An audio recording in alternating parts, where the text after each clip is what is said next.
Olá, começa agora mais um programa Na Livraria. E a nossa convidada de hoje é a psicóloga Vivian Verônica Buck.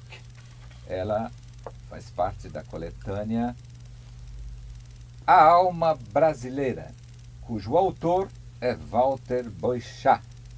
Vamos saber tudo sobre essa obra no programa Na Livraria.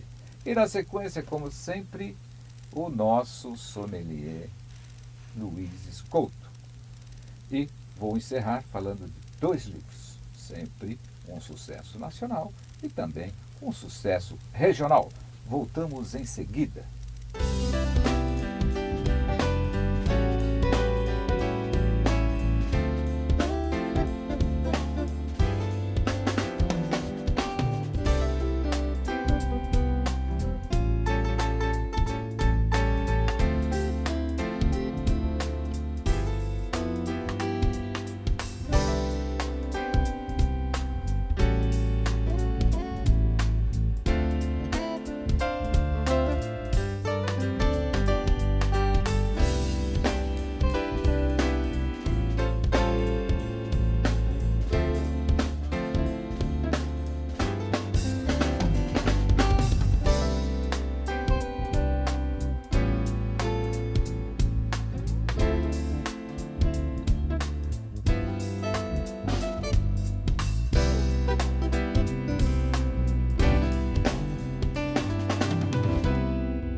Estamos conversando com Vivian Verônica Buck.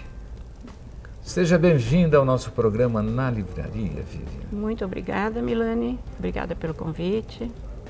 É um prazer ter uma profissional da nossa capital.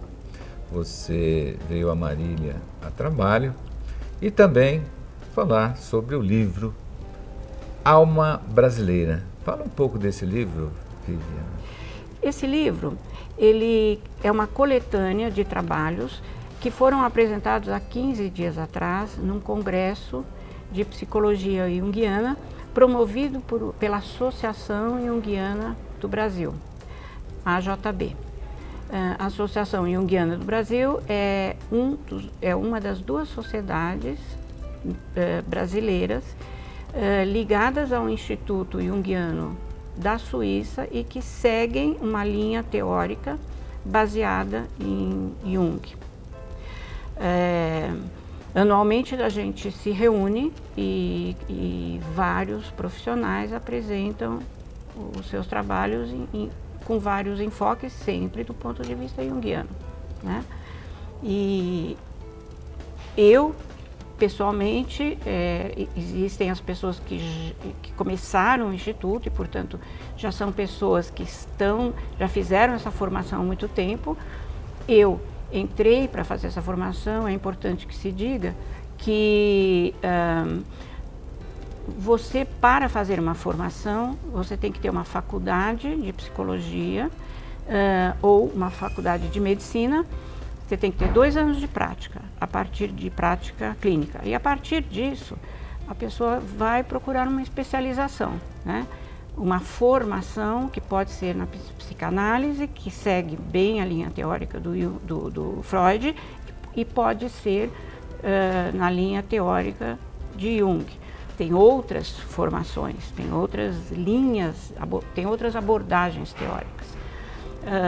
Então, no meu caso, eu estou fazendo a formação. Nós podemos escolher fazer essa formação 2 anos depois de formadas, desde que tenhamos, ou formados, desde que tenhamos já uma prática clínica, ou muitas de nós deixamos para fazer depois de bastante experiência, que é o meu caso. Entendi. Eu tenho mais 1 ano de formação e depois disso a gente apresenta um trabalho exatamente como a pessoa que faz a graduação, né? Nós temos a obrigação de apresentar uma monografia e nós nos tornamos membros da Sociedade Junguiana do Brasil, que tem institutos em várias cidades do Brasil. Eu percebo que esse sistema de coletânea é muito importante, principalmente para você abrir espaço para outros profissionais que às vezes não são escritores, mas começam através das coletâneas trabalhos maravilhosos. Eu considero esse trabalho uma coleção de profissionais. Isso vai incentivar outras pessoas. Portanto, você faz parte desse instituto. Sim, faço parte do instituto. E esse instituto ele divulga todos os trabalhos dos profissionais através de visitas, palestras. Nós temos um sistema de encontros, temos encontros mensais, encontros, enfim, tem todo um trabalho de divulgação, mas assim, necessariamente... Sempre focando a profissão de cada um. São todos, a maioria ali são psicólogos ou psiquiatras. O que acontece é que cada um tem um trabalho mais, por exemplo, tem pessoas que trabalham mais com drogadição. No meu caso, eu trabalho com adultos, com idosos, e no caso eu comecei esse trabalho e escrevi esse artigo porque foi uma coisa que me espantou muito. Em 20 anos de consultório, a primeira vez que entrou uma paciente negra e me procurou foi há 2 anos atrás. Eu percebi na sua história um encantamento, porque, como você disse, foi a primeira paciente negra e jovem. E conta um pouco dessa paciente que provocou em você um certo interesse em ajudá-la. É interessante você falar isso, você ter notado esse encantamento, porque o trabalho terapêutico, ele acontece na medida que existe essa espécie de encantamento com os pacientes, que não é uma relação de amizade, né? É uma relação específica, diferente de todas elas. Mas na medida em que o paciente nos toca dentro daquela situação de análise, o trabalho terapêutico, ele anda mais rápido, ele se desenvolve mais rápido. Eu precisaria, se você me der licença, de fazer uma ressalva que não foi colocada aqui. O organizador do livro, A Alma Brasileira, Luzes e Sombra, é o Dr. Walter Boechat. O Dr. Walter Boechat fez a formação na Suíça e ele é o fundador, com outros colegas, da Sociedade Junguiana Brasileira. É ele que fez ele toda... é o autor desse livro. Ele é o organizador. Ele que teve todo o trabalho de juntar os artigos, de fazer a seleção, ele e um grupo de pessoas. Ele passou a ser o diretor executivo da obra. Pode-se dizer assim, isso bom, mesmo. Eu percebi que você, nessa história que você contou, que é a sua primeira paciente negra e jovem, né? E provocou um certo encantamento e, ao mesmo tempo, um desafio. Conta um pouco desse desafio para você na profissão. Para te dizer a verdade, eu não posso dizer desafio. Me provocou, eu acho que mais uma indignação. Indignação. Porque essa moça chegou no consultório, primeiro que, como eu te disse, os pacientes, como é um termo comum hoje, afrodescendentes, eles têm muita dificuldade em acessar os consultórios, por N motivos, que não vem o caso nessa entrevista a gente conversar a respeito. E quando ela chegou, essa pessoa em especial, é uma moça que tem praticamente 100% de ancestralidade africana. E ela trouxe muito rapidamente o problema do racismo, né? O sofrimento pelo fato de, desde muito jovem, ela sofreu o que hoje nós chamamos de bullying na escola. E aquilo veio com uma carga emocional e com uma dor que não podia ter provocado em qualquer ser humano outra emoção que não fosse a indignação, né? E a primeira pergunta que eu me fiz quando ela trouxe o problema com a carga emocional que ela trouxe foi me perguntar se eu teria capacidade de atendê-la. Uma pergunta forte, né, para um profissional. Porque quando você está dentro de uma situação analítica e você percebe que aquela pessoa sente algo que você, em hipótese alguma, viveu né? Porque existem vários tipos de preconceito. Mas o preconceito, o racismo é algo que eles não têm formas de disfarce, está na pele, né? E isso me fez perceber que eu mesma, enquanto uma mulher brasileira, filha de pai branca, né? Judia por acaso, porque a questão é que eu sou brasileira, criada numa sociedade elitizada, né? Até um certo momento da vida, cresci sem ter a mínima ideia, a mínima noção do que era isso. Porque se você cresce num mundo branco, você absolutamente não tem noção do que vivem essas pessoas. Em primeiro lugar, porque elas não frequentam a tua casa, né? Ou melhor, elas frequentam, mas elas não entram pela porta da frente. Assim era São Paulo há 40 anos atrás.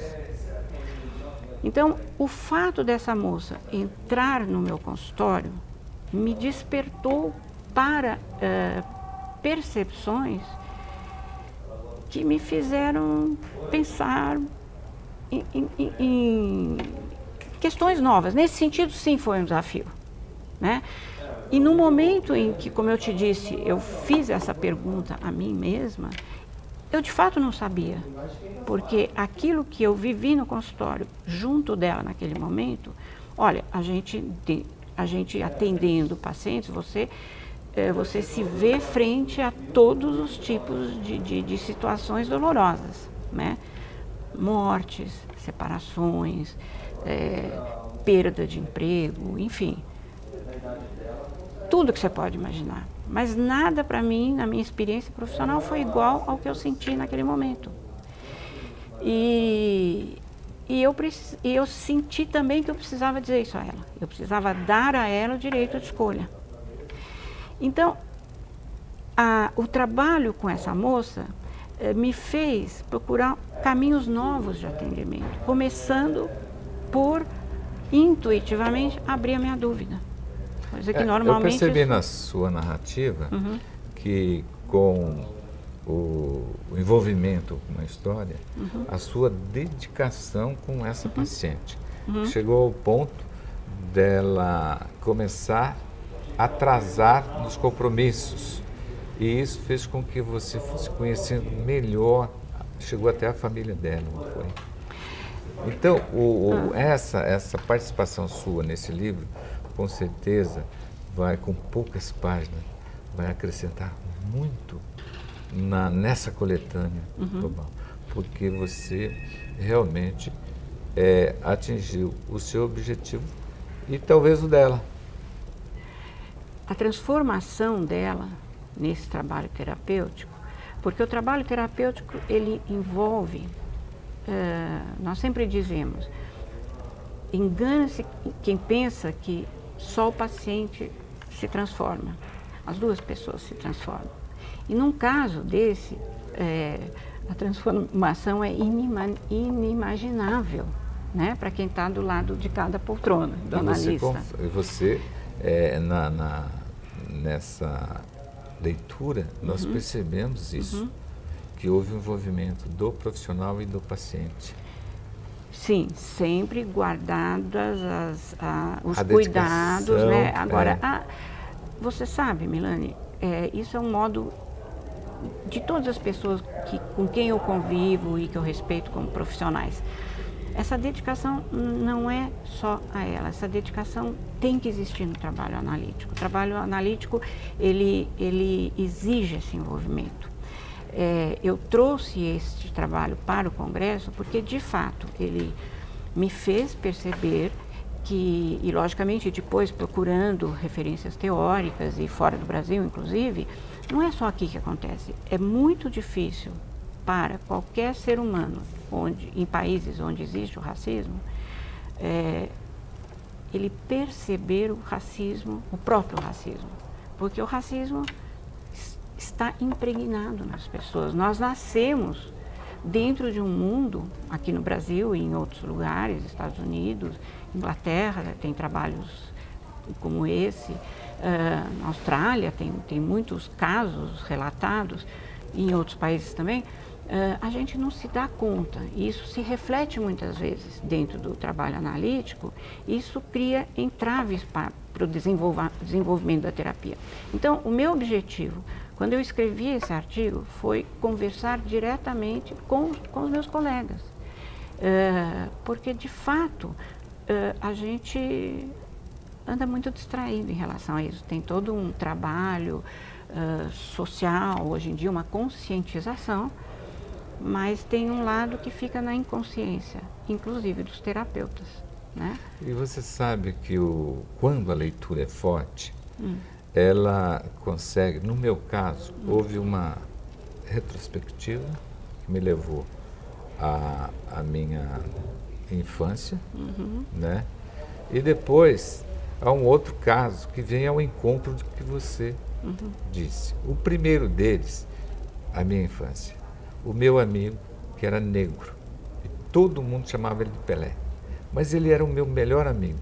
Eu chamava sempre ele de José, nem de Zé. Então nós estudamos junto, até depois o destino, cada um foi para um lado, mas eu tinha esse carinho com ele, porque ele não passava em momento nenhum que ele era negro, ele era igual aos outros. E quando eu li isso aí, eu percebi que a menina tinha essa dificuldade, enquanto que o meu amigo não tinha, né? Então, o preconceito, às vezes, de alguns negros, está realmente na infância, como você conta, né? O preconceito começa muito cedo. A sensação, a percepção do preconceito, por parte de quem vive o preconceito, começa muito cedo. Eu tenho uma conhecida que a filha tem esse cabelo assim, mas isso já faz 20 anos, hoje ela é uma advogada formada, mas a mãe dela sofria para esticar esse cabelo, na época não tinha os recursos que tem hoje, mas a dedicação da mãe, às vezes era comentado por todos, o carinho que ela tinha. Mas ao mesmo tempo, você como profissional estuda sobre isso, não seria esse preconceito vindo da mãe? Olha, seria um pouco, eu penso que as mães sofrem um bocado, né? Porque a criança, o primeiro contato da criança é sempre com a mãe, mas mesmo com pais participativos, a mãe, o primeiro contato do nenê é sempre com a mãe, né? Mas essa mãe está inserida num mundo preconceituoso. Então, né? Então, quando você vê uma mãe tentando alisar o cabelo da filha, ela está reproduzindo algo que acontece lá fora. Ela sente ela imagina, porque na verdade isso hoje em dia já se sabe, que ela alisando o cabelo, ela vai ser mais aceita. O grande benefício de todo esse movimento, e a consciência negra anualmente traz isso precisaria estar muito mais presente na nossa consciência, de brancos, negros, cafusos, o que seja, mestiços, de qualquer espécie, é que você está falando num problema de identidade. Quando uma mãe diz para a filha, não vá à rua com seu cabelinho chamado duro, né? Ela está dizendo, você não vai ser aceita. Ora, como é que uma criança, uma jovem, pode receber essa mensagem? Eu sou assim e não sou aceita do jeito que sou. Porém, a gente tem que pensar que esta mãe viveu o mesmo problema, os mesmos preconceitos, né? É quando você explica dos atrasos da sua paciente. Isso, então voltando. Que vem lá da família. Exatamente. Este momento foi um momento crucial. Por quê? Porque no trabalho terapêutico, a gente costuma dizer que num determinado momento do processo analítico, a pessoa que está se submetendo, né, que está fazendo a análise dela, ela começa a reproduzir comportamentos que ela tem fora do nosso consultório. E a nossa relação era muito fácil, era muito proveitosa, tudo acontecia muito rápido. E eu realmente estranhei, porque eram atrasos muito significativos. E depois nós fomos constatar que isto se devia justamente ao fato de que ela e muitas outras pessoas desses grupos todos, que hoje eu frequento, né? Porque eu não acho concebível você trabalhar com etnias diferentes, com grupos religiosos diferentes, se você apenas fundamentado num curso teórico. Você frequenta esses ambientes? Eu tenho hoje? frequentado, e esse tem sido o grande diferencial do meu trabalho. Né? Você aplica isso na sua profissão? Sim, eu saí, eu percebi que... Deixa eu só terminar, porque senão eu corto o caminho aqui. Então qual foi a explicação disso, né, dos atrasos? Quando nós tocamos nesse problema, num determinado momento ela percebeu que ela atrasava na vida real também, na vida fora do consultório, que a mãe dela atrasava, que a irmã dela atrasava. Uma corrente. E ela então faz o comentário que foi o grande mistério desvendado. Verônica, todos nós atrasamos, porque ninguém nos vê, nós somos invisíveis. Então, se nós chegarmos na hora ou chegarmos atrasados, tanto faz. Então, o que eu digo no artigo... Nossa, como é profundo esse muito pensamento profundo dela. Então, o que eu percebi nesse momento é que a análise, e isso é um trabalho que Jung fez muito, né? Ele levantava sempre essa questão.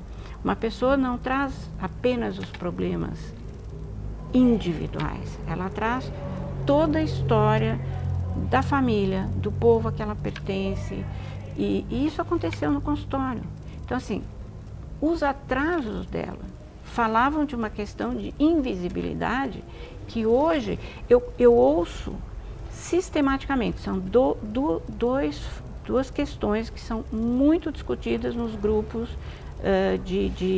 nesses grupos que se reúnem, né? Tem grupos angolanos, grupos brasileiros e angolanos, e eu tenho estado muito próxima deles. As duas questões que eles citam muito é a questão da identidade e a questão da invisibilidade dos negros. É uma invisibilidade simbólica, né? Eles não se sentem vistos. E esse foi o grande passo, né? Quando nós duas tomamos consciência disso. Quem de nós que não temos esse contato com pessoas que sofrem esse tipo de experiência, que vivem isso, que eles se sentem invisíveis? E que nós fazemos muitas vezes deles seres invisíveis. Nós não temos consciência disso.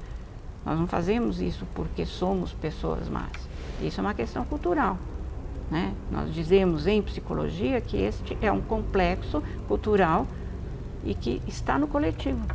E que nasceu na época da descoberta do Brasil, quando o português chega aqui. Inclusive, você fala desse mundo que você viveu, né? Você teve uma pessoa que era secretária de serviço, que era uma negra, né?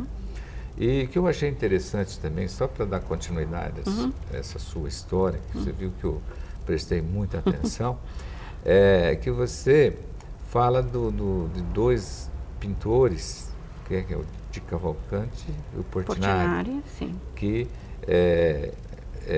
trabalhou a raça negra, né? E esse envolvimento que você contou da sua paciente envolvendo a arte, a dança, eu achei muito interessante, porque faz com que as pessoas que tiverem acesso a esse livro vai compreender facilmente esse trabalho de vocês. Tem duas coisas que eu gostaria de falar a respeito disso. Foi bem interessante você falar. A primeira é que quando eu fui procurar, eu apresentei esse trabalho o tempo inteiro projetando pinturas da arte brasileira, sempre. Não tinha só Portinari de Cavalcanti, tinha mais, mas quando você faz uma impressão, é impossível colocar tudo, né? E assim, eu não falava, eu usei, porque no nosso trabalho nós entendemos que a expressão não verbal é muito importante. E a arte é uma forma de expressão cultural, é uma reprodução daquilo que a gente vive, porém de uma forma, a mim, muito agradável, né? Toca realmente os nossos sentimentos, as nossas emoções. Quando eu comecei a procurar e selecionar, eu notei, na obra inteira do de Cavalcanti, você não consegue achar uma pintura onde existam pessoas brancas e negras juntas.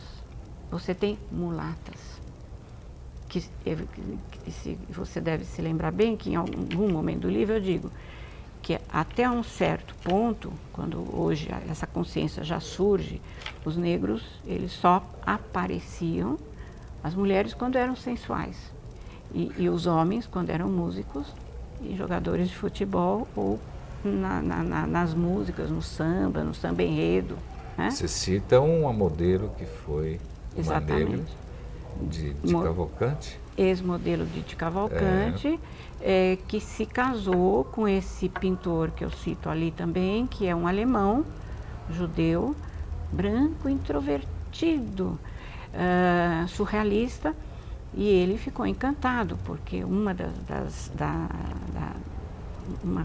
algo muito importante na teoria de Jung é essa questão dos opostos que precisam se conectar. Essa aproximação, né? A gente tem um dito popular, né? Os opostos se atraem. Na verdade, o nosso caminho de desenvolvimento, que na psicologia junguiana se chama caminho de individuação, é um constante conflito entre opostos. E então essa história desse pintor, né? E essa moça negra, ela extrovertida, ela sensual, ele branco, europeu, ela negra, brasileira, eles representam aquilo que nós almejamos enquanto cultura. Nós não podemos mais viver nesse mundo onde aqui no Brasil a gente... né? Porque nós dizemos que aqui não tem racismo, mas o racismo é cruel, né? Como é cruel. E então é isso que eu tento. O meu trabalho hoje em dia fora do consultório eu digo que é o meu mito pessoal hoje, né? Que onde eu puder lançar uma semente das pessoas criarem consciência a respeito do sofrimento, né, que vivem essas pessoas, em que vivem essas pessoas, e que nós não podemos mais manter isso como isso está sendo mantido no dia a dia, né? Então é uma questão que vai se desenvolver muito devagar. Não sei se... E nós temos aí já no Brasil mesmo algumas celebridades que são verdadeiros mensageiros de como viver bem com a sociedade brasileira sendo negro. Eu sempre cito em algumas oportunidades, uma entrevista que eu vi do entrevistador falando com o Gilberto Gil. Sim. Perguntou: Gil, qual o maior público que você já se apresentou? A Nova York, 1,5 milhão de pessoas, uma grande quantidade de brasileiros, o Rock in Rio, e o povo brasileiro, de um modo geral, me aceitam com muita alegria. E aí o repórter perguntou: e o menor público, Gil? Aí ele disse: o menor público? Eu pego o meu violão, eu tenho um jardim na minha casa, fico ali recordando. Então você vê o valor que ele tem da pessoa e da arte dele, né? E aí estende esses valores também, que nós temos o Pelé, nós temos agora o Joaquim Barbosa, né? São celebridades algumas que nós estamos citando. Então eu acho que a raça negra está de parabéns com determinadas acontecimentos, né, no país, onde mostra que são talentosos. Sim, eu acho que a gente eu fico muito feliz, mas se a gente pensar, eu vou te fazer uma provocação. Eu não sei quantos juízes, uma falha minha, né, são ali no Superior Tribunal. Quantos negros? Então, é para isso. É então, esse assim, não diferencial. tem dúvidas que o Joaquim Barbosa é uma figura importantíssima na medida em que ele conseguiu algo que até hoje, porque os negros são, a grande dificuldade deles é que eles não têm as mesmas oportunidades, né? Porque existe, pelo fato do desenvolvimento do país ter sido como foi, quando houve a abolição da escravatura, o que provocou a abolição da escravatura foi uma questão econômica.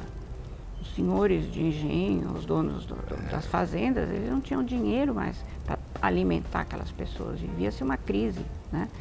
Então o que eles fizeram? Foi declarada a abolição da escravatura e eles colocaram os escravos na rua. Os homens saíram e as mulheres ficaram dentro de casa. E assim permanecem até hoje. As tias dessa moça continuam até hoje trabalhando ou ligadas às casas onde os avós, as avós, ou, enfim, os familiares foram escravos. Os homens saíram. Porém, esses homens saíram tendo que competir com brasileiros que iam estudar na França, né? Então a diferença começa aí, e esse atraso nunca foi tirado, né? Então, se você pega uma pessoa como Joaquim Barbosa, eu não li, não conheço a história de vida dele, mas ele perante ao povo brasileiro, ele é uma exceção, e o que a gente quer é que que todas as pessoas tenham as oportunidades iguais desde o berço, né? E esse atraso é que, enfim, a gente sente que vai criar aquilo que a gente vê. Porque o preconceito, hoje, ele é muito complexo. A gente não pode falar que ele esteja ligado só à cor, né? Ele está ligado a classes sociais, uma série de questões. E entrando nesse mundo aí hoje, a música, você até cita, né? O hip hop, ele está levando uma mensagem, né? E quando você falou dos escravos, me veio uma lembrança aqui de um entrevistado recente, de um guitarrista, que ele diz que o blues nasceu do som das correntes. Então, como eles todos juntos trabalhando ali naqueles navios, e o barulho da corrente nasceu o ritmo do blues. E também o bend da guitarra seria o gemido. Eu fiquei curioso, né? Você vê que mesmo com toda essa dificuldade do negro, o sofrimento deles, o artista retira, né? Como nós citamos aqui os pintores, o negro no Brasil, né, o samba. Então eles têm muito para mostrar. Eu acho que um trabalho como o seu, né, que isso aqui, eu fiquei encantado com o seu trabalho. Obrigada. Tanto é que o seu tempo aí tão, né, contadinho, mas tivemos a felicidade de tê-la aqui, na qual eu quero agradecer a sua presença, foi muito importante para o nosso programa. Virginia, eu que agradeço a oportunidade. Na livraria, né? E eu realmente Fico muito feliz com a sua presença aqui na nossa cidade. Eu agradeço e espero que mais pessoas possam ler e que essa sementinha possa estar plantada aí mais e mais, e que a gente não tenha que ter no futuro um dia da consciência negra, né? A alma é uma só. A alma é uma só. E nós somos distribuidores da editora Vozes. Ah, que bom. Com certeza, em breve nós estaremos recebendo esse livro e nós vamos divulgar com o maior carinho. Fico bastante contente, o livro está muito bem escrito, com muito cuidado. O Dr. Walter Boechat trabalhou muito e o resultado, sem dúvida, vale a pena ser lido. Agradeço a sua presença. Muito obrigada. Conversamos com a psicóloga Vivian Verônica, vinda de São Paulo, e visita a nossa cidade e nos presenteou com um livro que em breve estará no mercado através da Livraria Milani e todas as livrarias do Brasil.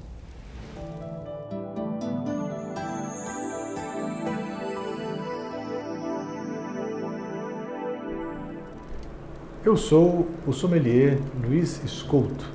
Estamos aqui no programa Na Livraria. Eu venho para trazer mais algumas informações sobre o mundo do vinho, este universo que alimenta tantas pessoas no nosso planeta e mantém negócios. Os negócios do vinho são abundantes e ultrapassam os oceanos. O que eu quero dividir com vocês hoje é a seguinte informação. Dentre as características do vinho, que são normalmente percebidas pelos curiosos e pelos amantes do vinho, está a questão da acidez. Em outro programa, eu já falei da importância da doçura. Hoje eu vou ressaltar a importância da característica acidez. Eu diria assim que vale a pena a gente perceber e aprender um pouquinho sobre isso. Observe o seguinte, a acidez está ligada com a questão da qualidade do vinho, da estrutura do vinho e com a idade do vinho, digamos assim, o quanto ele tem de envelhecimento neste vinho. E como é que nós, curiosos e amantes do vinho, podemos perceber? Depois da descida do vinho na taça e um leve movimento para começar a explosão de aromas nessa taça, nós trazemos um gole à boca. Depois, e antes desse gole chegar à boca, nós já percebemos pelo nosso nariz, pelo sentido do olfato, algumas características de que esse produto tem alguma acidez. Quando este gole então chega à boca e passa ali pelas papilas, nós sentimos a sensação do azedo. Então, vamos limpar a área. É comum nós percebermos a sensação do azedo. O azedo está ligado com a ideia da acidez. É evidente que nós estamos falando aqui daquilo que traz um certo equilíbrio ao vinho. Nós percebemos na prática, na hora, a língua dá uma leve formigada, né? E você percebe essa acidez no contorno da língua. O olfato é quem detecta e depois a nossa língua percebe com um aumento de saliva. Você percebe que o gole pode ser pequeno, mas essa saliva ela fica abundante na boca, né? O que favorece a diminuição da sensação desse azedo na língua. Poderíamos dizer também que a alta acidez nos vinhos varia de acordo com dois elementos importantes. A cepa de micro-organismo e a geografia. Você está lembrado dessa palavra, cepa, geografia? Quando nós conversamos recentemente sobre terroir, ali nós falamos da importância da relação do homem no campo, as condições climáticas, o solo, a chuva, a quantidade de sol, tudo isso influenciando no amadurecimento das uvas. Pois é, a acidez que dá estrutura ao vinho, ela, nesse momento, ela tem uma relação direta com o tipo de micro-organismo, que nós chamamos de cepa, e com a questão da geografia. A área de plantio, de cultivo e de retirada do fruto da área de produção para iniciar o processo de separação e limpeza e aí a vinificação propriamente dita. Podemos dizer de modo genérico que os climas mais frios vão gerar vinhos um pouco mais ácidos, com uma acentuação deste ácido. E os climas mais quentes terão condição de ter um vinho menos ácido, até por conta da transformação do açúcar em álcool gerado pela área de sol maior, né? Poderíamos dizer também o seguinte, que a acidez ela é responsável pela refrescância do vinho. Daqui a pouco eu vou dar alguns exemplos e você vai conseguir identificar com mais tranquilidade na hora de selecionar o seu vinho. Essa refrescância ela traz um equilíbrio na boca, né? E esse equilíbrio tem, na prática, a presença do álcool e do açúcar. Então, o álcool, o açúcar, né? E temos atrás aí a acidez e uma certa concentração de tanino. Estes elementos compõem a estrutura do vinho. A acidez, então, ao ser percebida em boca, ela é responsável pela conservação deste vinho e também da questão do envelhecimento. Estas são informações que o sommelier está passando para você, ouvinte, nesse momento, e nós temos uma contribuição aí para o período do Natal, que envolve trazer algumas informações para o nosso consumidor, de tal sorte que ele faça uma boa seleção. Muito obrigado e até o próximo programa.